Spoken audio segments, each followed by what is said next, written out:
नग पहनना, क्या नग पहनने से वाकई में हमारी सभी समस्याओं का समाधान हो सकता है? क्या नग पहनने से हमारे ऊपर जो आने वाली मुसीबतें हैं या जिस परेशानी में हम चल रहे हैं, क्या नग पहनने से वो परेशानियां हमारी जिंदगी की दूर हो जाएंगी?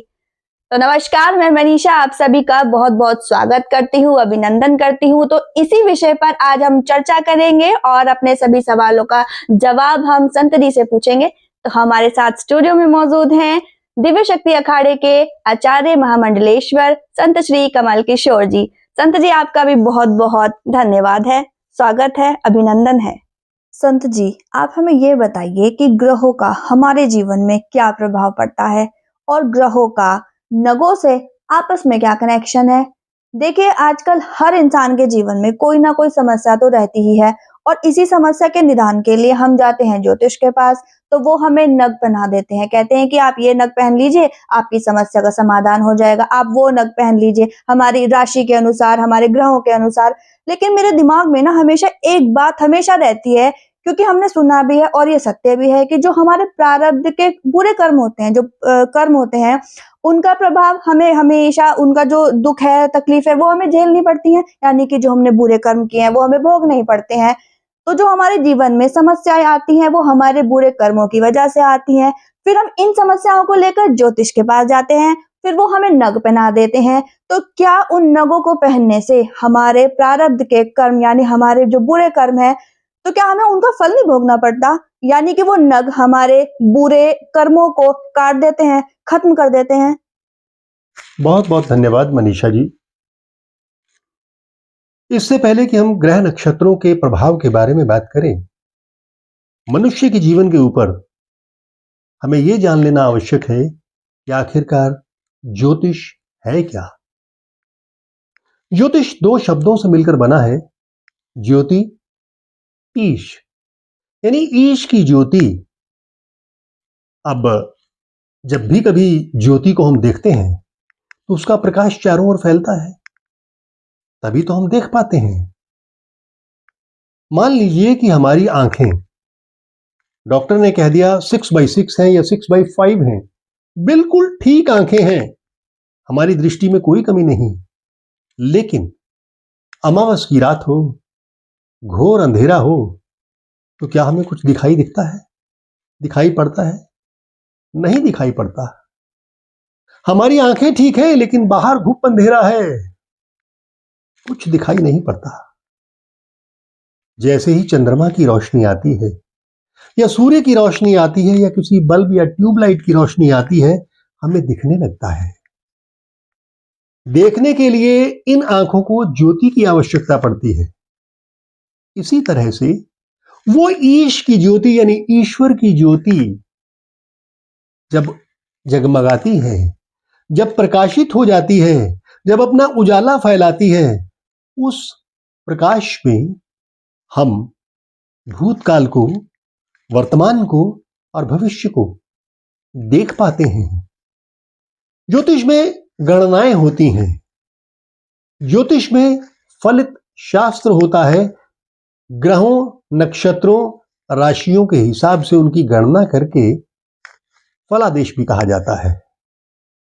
पूर्व जन्म से लेकर, इस जन्म से लेकर और अगले जन्म तक का फलादेश किया जा सकता है। ज्योतिष शास्त्र में तो यहां तक कि सामने आपके कोई जातक आ गया, आप उससे बिना पूछे, उसकी कुंडली को जाने बिना, आप एक अच्छा ज्योतिषी होने के नाते, जिसने नारद पुराण या अग्नि पुराण पढ़ रखा है, वो उसकी जन्म तिथि, जन्म का समय तक निकाल सकते हैं, बिल्कुल घटिपल तक। इसका मतलब ज्योतिष शास्त्र एक विज्ञान पर आधारित विज्ञान है, ज्ञान है। अब आपने पूछा है कि ग्रहों का हमारे जीवन पर क्या प्रभाव पड़ता है। जैसे ही मनुष्य का जन्म होता है, उस समय जो ग्रह, नक्षत्र प्रकाश की किरणें यहां पृथ्वी पर डाल रहे होते हैं, उनका प्रभाव, उन्हीं के हिसाब से वो एक जन्म कुंडली बनाई जाती है, जिसमें 27 नक्षत्र हैं, 9 ग्रह हैं और 12 राशियां हैं। मैं आपको एक छोटा सा उदाहरण देना चाहूंगा। मानव के शरीर में 5 से 7 लीटर तक रक्त होता है। जब भी मनुष्य बीमार होता है तो उसका खून का टेस्ट होता है, ब्लड का टेस्ट होता है। उस टेस्ट में अधिकतर प्लाज्मा, यानी कि अगर रक्त को रख दिया जाए, एक ट्यूब में रख डाल के रख दिया जाए, नीचे रक्त के लाल कण बैठ जाते हैं और ऊपर पीला पीला पदार्थ होता है जिसे कहते हैं प्लाज्मा। उसी प्लाज्मा से ही सारे के सारे टेस्ट अधिकतर होते हैं, चाहे वो लिवर के फंक्शन टेस्ट हो या दूसरे अन्य कोई। अब इस प्लाज्मा की संरचना समुद्र के जल से वैज्ञानिकों ने सिद्ध किया है 98.8% एक जैसी संरचना होती है। समुद्र को लेते हैं। जब चंद्रमा पूर्ण रूप से पूर्णिमा के दिन पूरा होता है, उस समय समुद्र का पानी 12-12 मीटर ऊपर की ओर उछल जाता है। वो जल कहां से आता है? वो जल राशि, अथाह अगाध जल राशि जो 12 मीटर तक समुद्र ऊंचा उठ जाता है, छोटे छोटे द्वीप ढक जाते हैं, पत्थर ढक जाते हैं। वो पानी कहां से आता है आज तक किसी को मालूम नहीं। सूर्योदय होता है, दोपहर का समय है, सूर्योदय हो चुका है। आप देखेंगे कि समुद्र का पानी बिल्कुल 12-12 मीटर नीचे चला जाता है। कुछ द्वीप, पत्थर, पहाड़ दिखने लगते हैं। अगर चंद्रमा का प्रभाव उस जल राशि पर, समुद्र के पानी पर पड़ता है, तो हमारे भीतर जो प्लाज्मा है उस पर भी तो पड़ता होगा। कभी उछाल आता होगा तो कभी नीचे भी जाता होगा। सूर्य का अगर हम देखें तो सूर्य की किरणें, प्रातःकाल की किरणें हमारे शरीर में अगर जाती हैं तो विटामिन डी का निर्माण करती हैं और हमारी हड्डियों को मजबूत करती हैं। तो सूर्य का प्रभाव भी पड़ता है, चंद्रमा का प्रभाव भी पड़ता है। चंद्रमा मन का कारक माना गया है, वो मन पर भी प्रभाव डालता है, बुद्धि पर भी प्रभाव डालता है। वैज्ञानिक तरीके से और बताते हैं हम आपको, जितने भी पागलपन के मरीज आते हैं, रोगी आते हैं अस्पतालों में, वो अधिकतर पूर्णिमा की रात में उनका पागलपन बढ़ जाता है। इसका मतलब चंद्रमा उन पर प्रभाव डालता है। जैसे जैसे सूर्योदय होता है उनके पागलपन में कमी आनी शुरू हो जाती है, दौरे कम पड़ते हैं। तो चंद्रमा मस्तिष्क का कारक तो है। चंद्रमा की किरणें हमारे शरीर पर प्रभाव डालती हैं, सूर्य की किरणें हमारे शरीर पर प्रभाव डालती हैं, और भी बाकी ग्रहों की और नक्षत्रों की किरणें हमारे शरीर पर प्रभाव डालती हैं। उसके लिए नग पहनाए जाते हैं। नग क्यों? क्या वास्तव में नगों का प्रभाव हमारे शरीर पर होता है? यह भी आपका एक जिज्ञासा है आपके मन की। हाँ, वो प्रभाव डालते हैं। एक उत्तल लेंस लीजिए, जिसे कॉन्वेक्स लेंस कहते हैं, और सूर्य की किरणों को उसके बीच में से गुजारें और एक कागज के ऊपर इकट्ठा कर दें, संग्रहित कर दें। आप देखेंगे कि कागज जलने लगता है। यानी किरणें बाहर से आई और उनको हमने एक जगह पे केंद्रित कर दिया, फोकल लेंथ पे इकट्ठा कर दिया, कागज जला दिया। इसी तरह से अवतल लेंस को लें, यानी कनकेव लेंस को लें, तो किरणें आई और किरणों को हमने बाहर फेंक दिया, अंदर नहीं आने दिया, फोकल लेंथ चेंज हो गई। इसी तरह से जो ग्रहों और नक्षत्रों से किरणें आ रही हैं, हमारे शरीर से टकरा रही हैं, हमारे शरीर के चारों तरफ एक ऑरा घूमता है, आभा मंडल और प्रभा मंडल। मस्तिष्क में यहां पर, जहां पर बिंदी लगाते हैं या हम तिलक लगाते हैं, वहां पर पीछे, नाक की जड़ के बिल्कुल पीछे पिट्यूटरी ग्लैंड, यानी कि पीयूष ग्रंथि और पाइनियल ग्लैंड, ये दो होती हैं। जैसे जैसे इन दोनों की दूरी कम होती जाती है तो तीसरा नेत्र, जिसे कहते हैं third I of a human being, वो खुलना शुरू हो जाता है। हमारे सर के चारों तरफ एक ऑरा घूमता है। जैसे आपने देखा होगा कि जितने भी हमारे भगवान हैं उनकी तस्वीरें बनी हुई हैं, उन तस्वीरों के पीछे उनके सिर के पीछे एक सूर्य का गोला सा घूमता है, वो है third I of the human being. एक हमारे शरीर के चारों तरफ पूरा घेरा घूमता है, किरणों का घेरा घूमता है। 7 लेयर्स हैं उसकी, 7 layers. VIBGYOR, violet, indigo, blue, green, yellow, orange and red. बाहर से जब किरणें आती हैं ग्रहों से तो वो उनसे टकराती हैं, अवशोषित हो जाती हैं, हमारा शरीर उन्हें खींच लेता है अच्छी किरणों को, और जो किरणें शरीर को नहीं चाहिए, हानि पहुंचाने वाली हैं, उनको वो धकेल देता है बाहर की तरफ। लेकिन अगर हमारे शरीर की क्षमता, प्रतिरोधक क्षमता कम हो जाती है तो वो घेरा बाहर का टूटने लगता है, हानिकारक किरणें अंदर आ जाती हैं और हमारा शरीर बीमार होने लगता है। हम देख सकते हैं बहुत से सन्यासी, महात्मा, साधु लोग आपके चारों ओर घूमते हुए घेरे को देख सकते हैं, आपके आभामंडल को देख सकते हैं, प्रभामंडल को देख सकते हैं, और वो ये कह देते हैं कि जो किरणें आ रही हैं देखने के बाद हानिकारक है, तो आप बीमार होने वाले हैं, रुग्ण होने वाले हैं, या कह सकते हैं स्वस्थ होने वाले हैं। क्योंकि 7 लेयर्स जो चल रही हैं हमारे शरीर के चारों ओर, उनका उन्होंने अध्ययन किया है। अब नगों की बात करते हैं। कोई भी नग लिया जाए, मान लीजिए मंगल से कोई किरणें आई ग्रह से, तो हमने मूंगा पहना, मूंगे के साथ वो टच हुई, इसीलिए अंगूठी जो पहनी जाती है वो शरीर को स्पर्श करती हुई होनी चाहिए। मूंगे की माला भी पहन सकते हैं, शरीर को छूती हुई होनी चाहिए। अब वो किरणें आई अगर तो अच्छी हैं हमारे लिए, तो वो हमने अंदर आत्मसात कर ली, हमारा बल और बढ़ गया।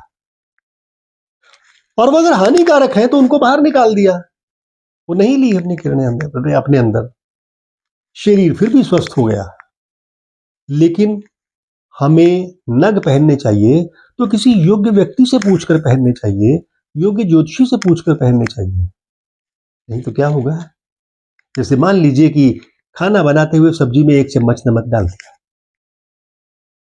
और फिर ज्ञान ना था नहीं, दूसरा चम्मच फिर डाल दिया नमक का, सब्जी खराब हो जाएगी, खाने लायक नहीं बचेगी।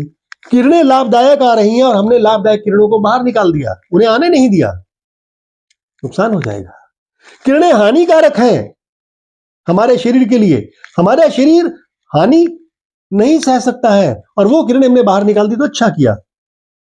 लेकिन नमक में नमक डाल दिया जाए, शरीर पहले ही बीमार था और हमने फिर किरणें अंदर ले ली जो हमारे शरीर को और खराब कर दें, तो उससे नुकसान हो जाएगा।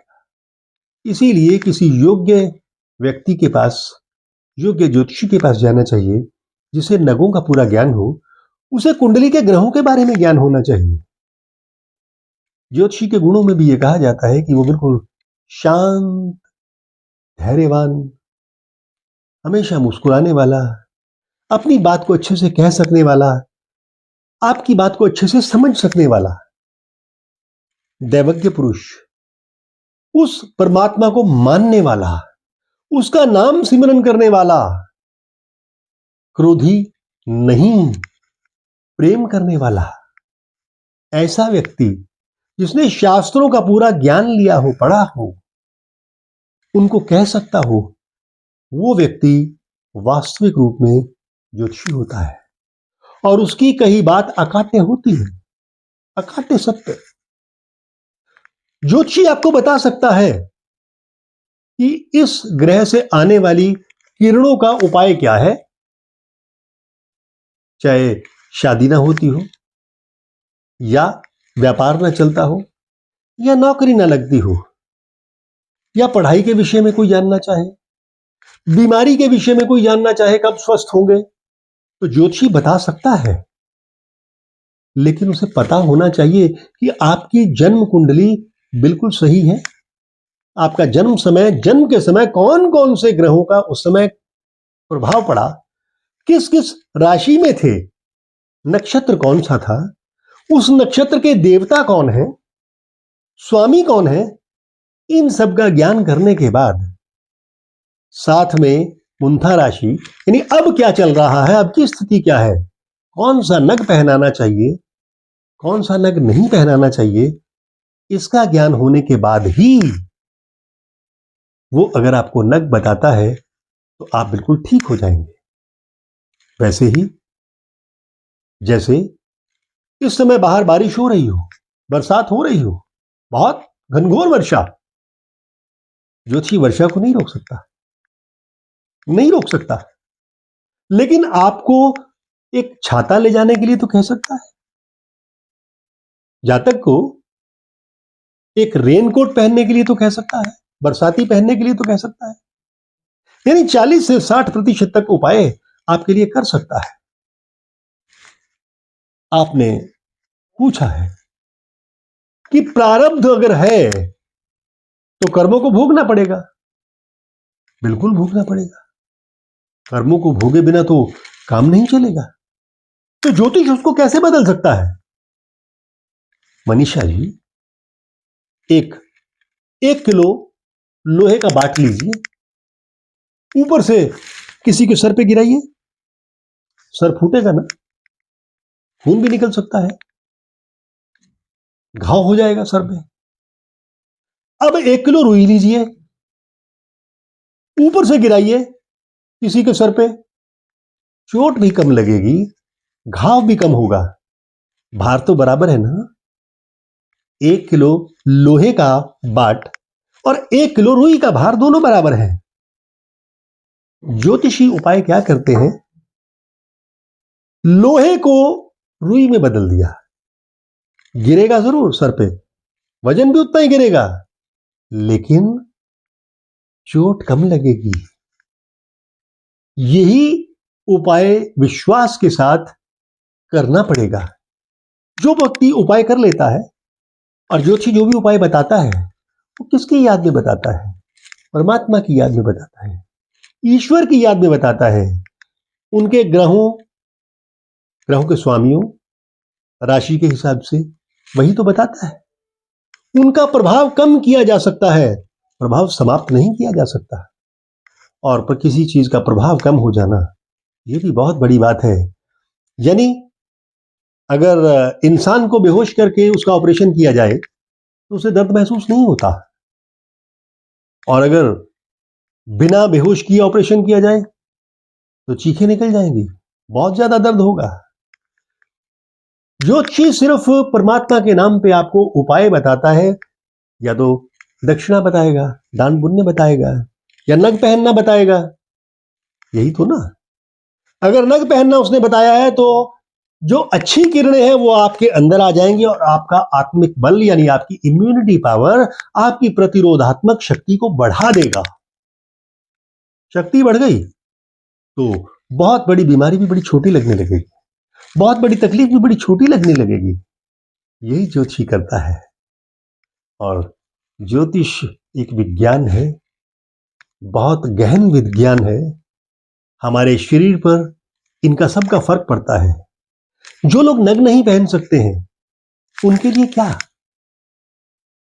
27 नक्षत्रों के अलग अलग पेड़ पौधे हैं, उनका प्रयोग किया जा सकता है।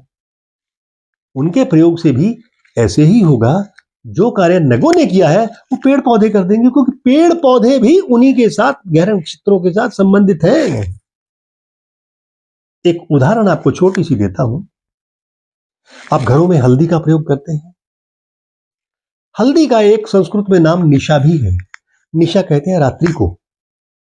अब हल्दी को वैज्ञानिकों ने जब रात को 12 बजे खोद के निकाला तो उसके अंदर उसके सारे के सारे कॉन्स्टिट्यूएंट्स यानी उसके रासायनिक संगठन पूरा था, 99% था।